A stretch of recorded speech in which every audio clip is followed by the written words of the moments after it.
สบายดีพี่น้องวัดสุขุสุคนเด้อจ้ามื้อนี้ก็สิมาต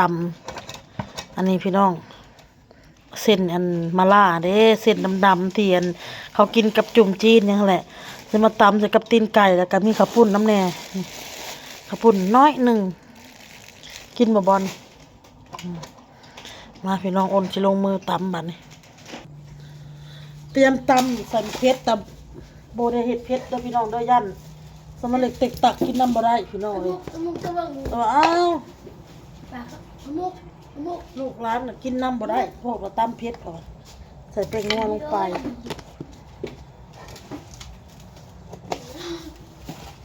เบิ่งนอกเลยลูกแกะให้นอกหน่อยค่ะ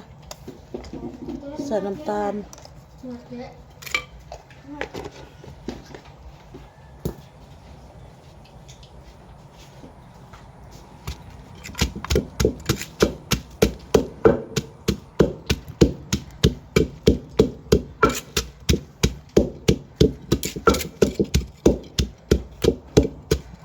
กินส้มกินตำหรือกินหอดหมูแล้วน้ำหมูเนาะ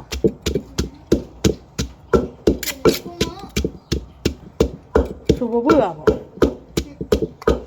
มีFCป่ะมีFCเพิ่นเว้ามาเด้อพี่น้องเด้อเพิ่นเว้าว่าน้องอ้นจักเว้าอีหยังบ่เข้าใจเพิ่นน่ะคือเว้าบ่คือกันกับอ้นใหญ่เว้าจักอ้นสิว่าเลยสำเนียงเด้อพี่น้องเด้อสำเนียงของอ้นน่ะอ้นน่ะเว้าไทยตะแขกแน่เว้าไทยสวรรค์แน่พี่น้องเพราะว่าคำว่าต้นกำเนิดของอ้นแท้ๆก็แม่นอยู่สวรรค์เนาะพี่น้องเนาะแต่อ้นก็ใหญ่เป็นสาวแล้วอายุได้ประมาณ13ปี14ปีนี่แหละอ้นก็ย้ายไปอยู่มหาไซแต่ปี2008พี่น้องปี2008เดี๋ยวนี้ก็ปี2025เนาะพี่น้องเนาะ2025ย้อนเวลากลับไปก็สิประมาณก็สิตกอยู่ประมาณ17ปี17ปีที่อ้นย้ายไปอยู่มหาไซเนาะแล้วก็มาอยู่นี่ก็ได้4ปี5ปีบ่พี่น้อง4ปี3-4ปีเลยเด้อ้นมาอยู่พี่น่ะอยู่เซโนนี่น่ะก็สรุปอ้นอยู่มหาไซน่ะประมาณ15ปี14ปีแล้วก็มาอยู่เซโนเนาะพี่น้องเนาะ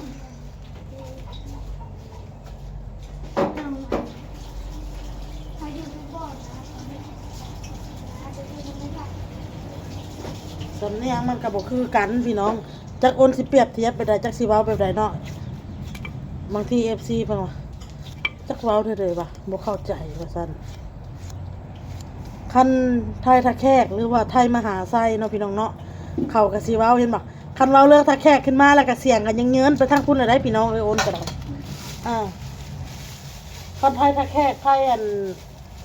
สวรรค์ก็เว้าคือกันนี่แหละเอาไปล้างสวยๆมาไปทำมา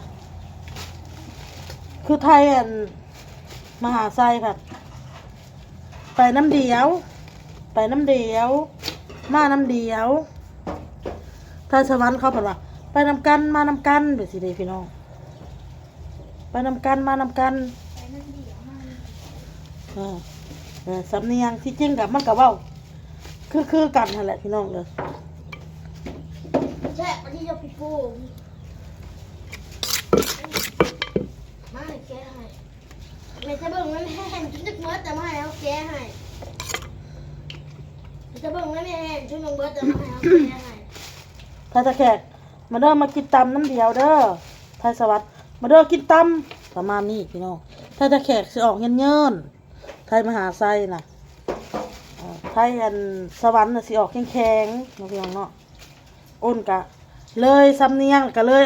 สอดพุ่นสอดพี่เด้อพี่น้องเด้อขอโทษขออภัยหลายๆน้ำมันเอาเส้นมาลงมันเอาตีนไก่มาลงมันจะจึงเฮงอะไรในเบ้าในอันนี้ฮะ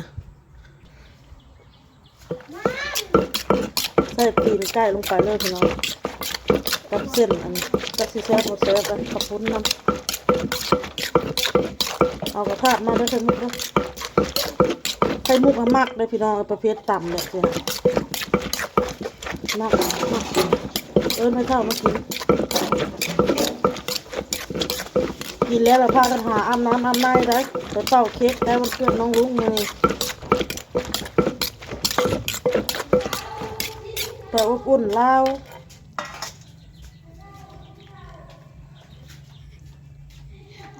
อืม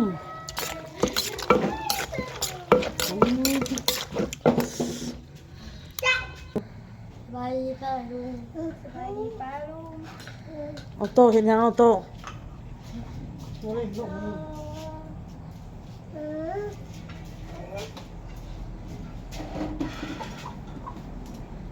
ไม่คิดแล้วอันตากเครื่องพี่น้องเลยแล้วสับเครื่องเพื่ออยู่มันยังเปียกอยู่คาสิคู่ก็ได้ขอโทษขออภัยนั่นภาพจะมีหมองงามเลยพี่น้องเด้อเมื่อสิเปลี่ยนตัวพี่น้องเปลี่ยนมาทางพี่น้องมึง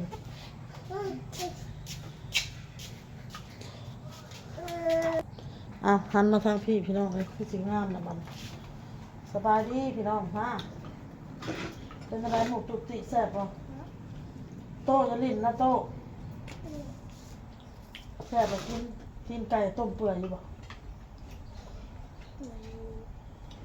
ไหนวะคือสิยังหยาบป่ะเปื่อยป่ะบอลเปื่อยอยู่ไหม น้ำหนักเยอะ ตำให้เด็กๆกินพี่น้องคนน่ะอิ่มแล้วบ่อยากพี่น้อง น้ำหนักเลย แซ่บบ่วะ หนักอย่างพูดถึงครับ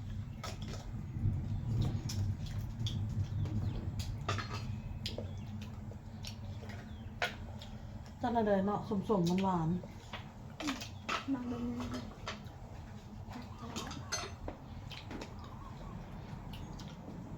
แซ่บเนาะแซ่บไปกิน คือมะม่วงนะเป็นส่วนหวานตุ้มตุ่มหวาน งงกินเหมือนบ่เนี่ย ตุ้มตุ่มหวาน งงกิน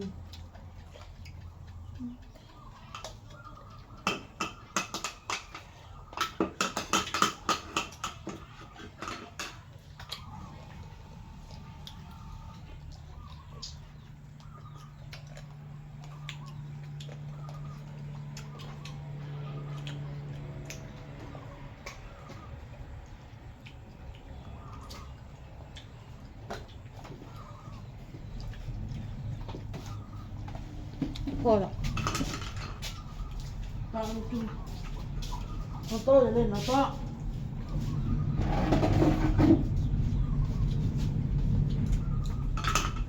จะเล่นเกือบรุดละจุดอย่าบ้าเกือบรุดจบ1 2 3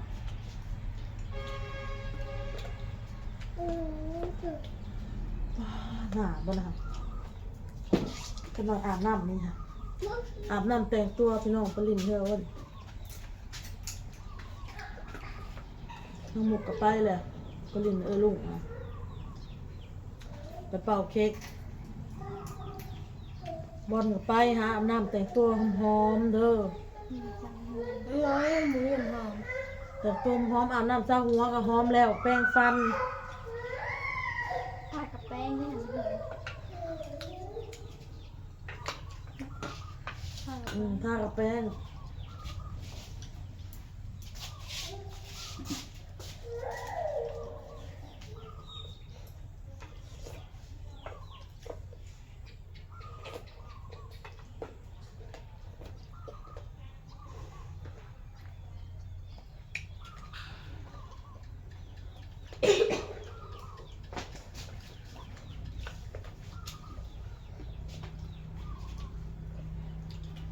ขอทานให้ทานกิน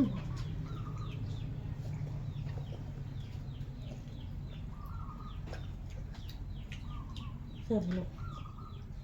ปั้นได้เลยนะจากอันนั้นเนี่ยยามันบอกพอตำกระปุ่นเหลือ1ใส่น้ำหน่อย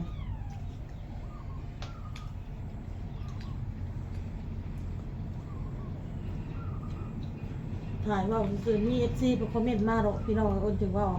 ทำไมน้องอ้นพูดไม่เหมือนอ้นใหญ่กับแม่จี๊ดกันบ้างแม่จี๊ดอะเราเป็นคนสวรรค์ตั้งแต่ต้นกำเนิดมาเลย จนอายุเราจากปี40เนาะอายุเราก็ เดี๋ยวนี้ราคา อายุ40 ปีเราจึงได้ไปอยู่มหาไซหรือว่า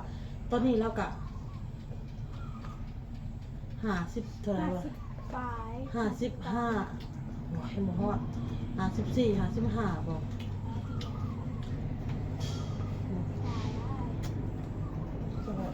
เบิ่งในสมนุครัวจะฮู้จัก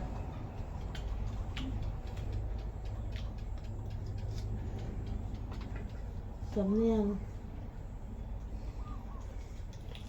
ขนาดคนไทยก็ยังมีได้พี่น้องคนเว้าผู้ไทยน่ะแต่ก็แต่กี้อ้นคิดว่าเว้าผู้ไทยน่ะคิดว่าเป็นคนลาว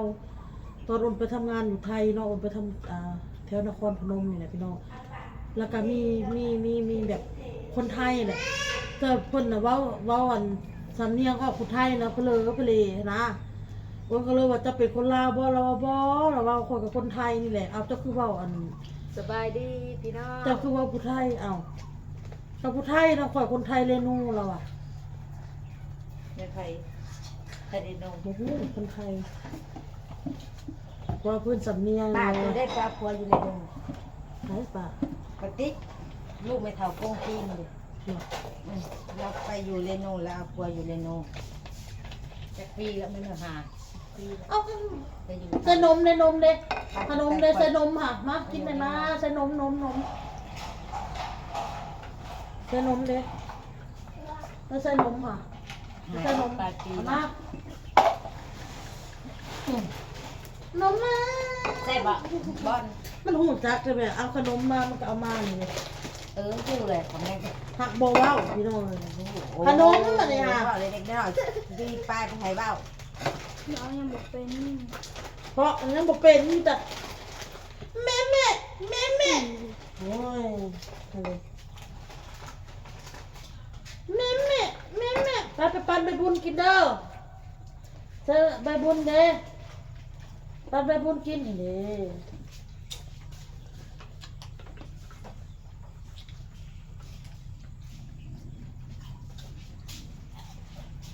โรด เอาเบิ่งอ่ะ เขาอิ่มเลยแท้ ตำใหายเฉย มันเล็กที่ใจเลย ๆน้องเรียนตีนไก่วะ มาสิอัน เจ้า เหนียว เอาจอบอยู่ได้เถิงบ่ได้มันใหญ่ว้าวจ่าได้อยู่ ไหลกันย่างเข้าไปปุ๊บเดียวนะออกมา คันยาเลยอะยาได้ถือว่าคนจะเอาไก่อุ้ยมาใหายพี่ละ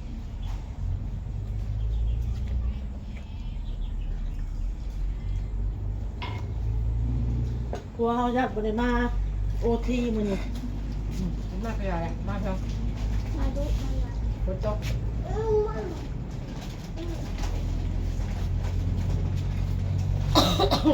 เอาไปแล้วเด้อพี่น้องเด้อคลิปนี้พอกันคลิปหน้าจ้าสบายดีพี่น้องบ๊ายบา สบายดีพี่น้องบ๊ายบาย ย